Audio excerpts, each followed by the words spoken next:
brokerage dominated the San Francisco upscale marketplace. When I decided to do the business here in wine country, while Pacific Union had a presence, it wasn't the dominant brokerage firm. And so it just, if I wanted to do upscale luxury residential real estate, the category killer, so to speak, the Godzilla in the marketplace for the high end stuff was Sotheby's. And I always had the impression of quality, associated and luxury and, that brand like Tiffany's that just evokes a feeling. And so I decided if I was going to do this, what do they say? Measure twice, cut once, it's just do it right the first time, right? Decided when it was time to launch into this new echelon that clearly Sotheby's was the brand, or so I thought. And, I can't even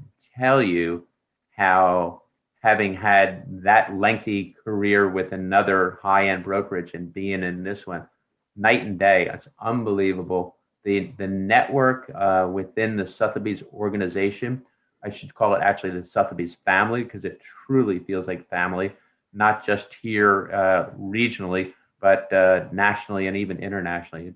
It's amazing that we're surrounded by the best of the best, the brightest minds, and it's really an honor to be part of and affiliated with such a brand.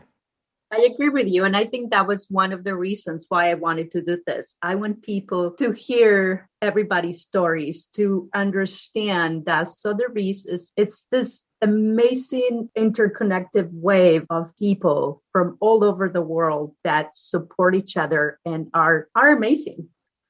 I'm going to take you back to your days where you're representing a buyer and you were walking into a property and there was this particular smell that made you all run away. What was that smell that killed a deal? I've had a couple smells kill deals. Stale beer, that'll kill a deal all day, every day. But a couple of times I've run into gas leaks and that sort of thing. And that just kind of raises people's like, whoa, maintenance issues or whatever. Smell hasn't been really that big a part of, a detriment to my business. But, I've done a few hundred transactions. So there's a couple of those incidents. I would say, the most prevalent one, and it's funny because it can happen anytime, anywhere, is the fear associated with gas leaks. And as people just, raise their awareness. Yeah, that and stale beer. Clean up after you're done drinking, people. Okay, now take me to the opposite. What's your favorite smell in a house? Oh, that's easy. They're very easy. Fresh cut flowers. Doesn't even matter what kind they are, what the season is. But there's nothing that just kind of really, makes you have a sense of property being fresh and clean and, and something worth embracing. Nothing better than the smell of fresh cut flowers. Oh, yes, flowers. I like them everywhere. And you're back to the day, probably in the city, you prepare a house a little bit different. How do you prepare a beautiful state for the market now? How do you prepare a house for getting the house ready for the market? Well, obviously, you have to do anything and everything you can to show it in its best light within the constraints of the seller's, capacity to do so. Not every seller has got the ability or capacity or desire or willingness to stage a property. So you want to, fortunately, I've got a background in coaching. And so, talk them through that and set them up to succeed, And when you explain it to them that that's what you're trying to do is to create a positive end result and work backwards from that end result, you get a little more cooperation. But in an ideal world, and many, if not almost most of the properties that I do, the seller actually, I encourage the seller to actually move out of the property entirely and create an open palette for professional staging. So that's, the physical part of it. But then over and above and beyond that, there's the other professional aspects of getting a property ready. And that's, kind of creating intrigue in terms of amongst your network, understanding in advance what the objections are going to be. It's one of the reasons why I often like to start off a listing in an off-market capacity. It kind of gives the seller the ability to have their cake and eat it too, in that there's no days on market. But during that period, we can find out, what the true objections are. Sometimes we go into a listing thinking we know what are the objections are going to be, and then they end up becoming something entirely different when you get a little bit of feedback. Before launching officially, I really like having the capacity to get buyer and agent feedback on a property, and that's how I tend to get a property ready for market. The key thing is I'm always thinking about what's the story I'm going to tell, and that is critical. So when it comes to photography, I already have the story that I want to tell in mind. So rather than have the photographer take photos and then deliver photos and then tell a story around them, I understand what my story is, and I coach the photographer to capture this and that, and this way, that way, so that it's going to work into the story. And so those are very, very important. Then with that story, once we have the story, cemented and the photography, I pitch it to the press. I write an actual press release, and it's amazing how often I'm able to, get the press who are hungry for information. By the way, you have a compelling story, and don't just hit them with every single, listing, because not all of them are special. But if you can create an angle and a hook, and provide, good photography and that sort of a thing, it's amazing that, you're able to generate press for a listing. And in so doing, it's not Michael Fanelli telling the consumer and the agents and the brokerage community how great a property is. It's not the seller telling them. It's the media, it's the press, and it's amazingly powerful. So that would be probably my key trick to the trade in prepping a property for market. I really concentrate and focus on that. As you were speaking, you keep on coaching people to do what you want them to do. Did you notice that? Not so much what I want them to do for me, though. No. So they understand that, if I'm going to be their counselor, I'm going to tell them, first of all, I tell people up front, and I do this every single time I meet with them. I tell you that I am going to tell you what you need to hear, not what you want to hear. And then that carries throughout the entire transaction. And really strong decision-making, successful people really appreciate when you tell them that right up front, because not all realtors do that.